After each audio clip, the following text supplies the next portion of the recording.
Hello guys, কেমন আছেন আপনারা সবাই? আশা করছি আপনারা সবাই ভালো আছেন। আজকে আমরা শুনবো রহস্যে ঘেরা গল্প কালো কুকুর। দেশ স্বাধীন হবার পর কবছর পেরিয়েছে মাত্র। ভাদ্র মাসের শেষ দিকের রাত, প্রকৃতি তখনও বর্ষার ছোঁয়ায় আর্দ্র। চারপাশের মাঠ জুড়ে থেই থেই পানি, শুধু মাথা উঁচু করে দাঁড়িয়ে থাকা ধান গাছগুলো বোঝা যায়। এক বুক, কখনো কখনো এক গলা পানি। পানি কমতে শুরু করায় ধান খেতে মাছ ধরার ধুম লেগেছে। আমরাও বাড়ির পেছনের ছোট্ট নালায় বাঁশের বানা দিয়ে ঘের দিয়েছি। মাঝে মাঝে চাই পেতে রেখেছি মাছ ধরার আশায়।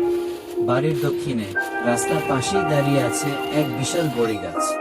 এই গাছের নিচেই কয়েক বছর আগে আয়তন নেছার সন্ধ্যাবেলা গান হারিয়েছে। কেন, কি কারণে তা কেউ জানে না। তারপর থেকে গাছটাকে সবাই বলে ভুতুরে বড়ি গাছ।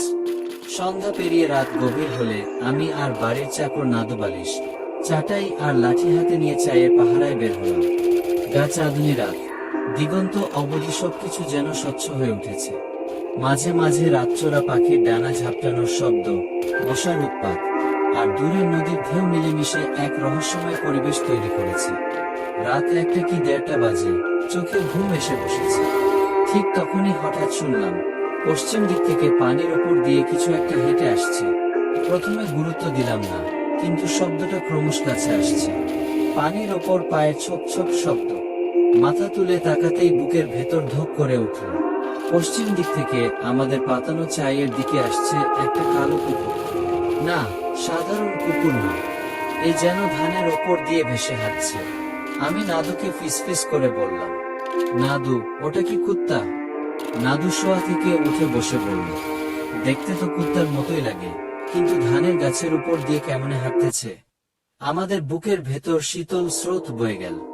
এক হাঁটু পানিতে যেখানে কুকুর ডুবে যায়, সেখানে এক বুক পানির উপর দিয়ে কুকুর হাঁটতে পারে।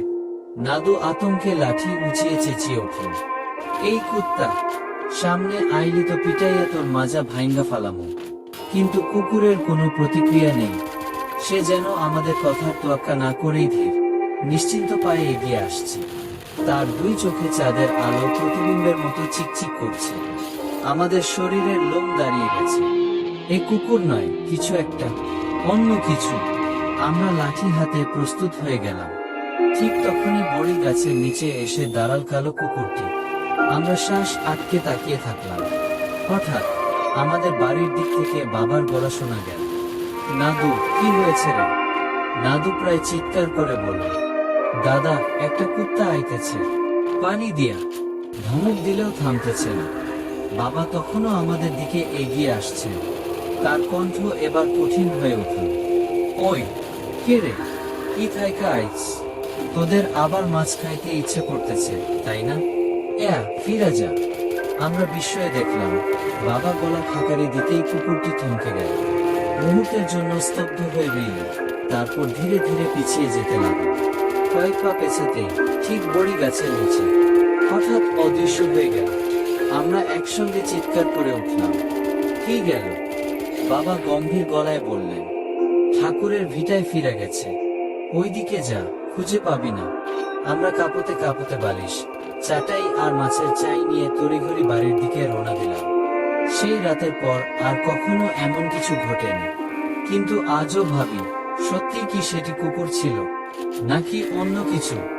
গল্প ভালো লাগলে অবশ্যই আমাদের চ্যানেলটা সাবস্ক্রাইব করতে ভুলবেন না। ভালো থাকবেন সবাই। আল্লাহ হাফেজ।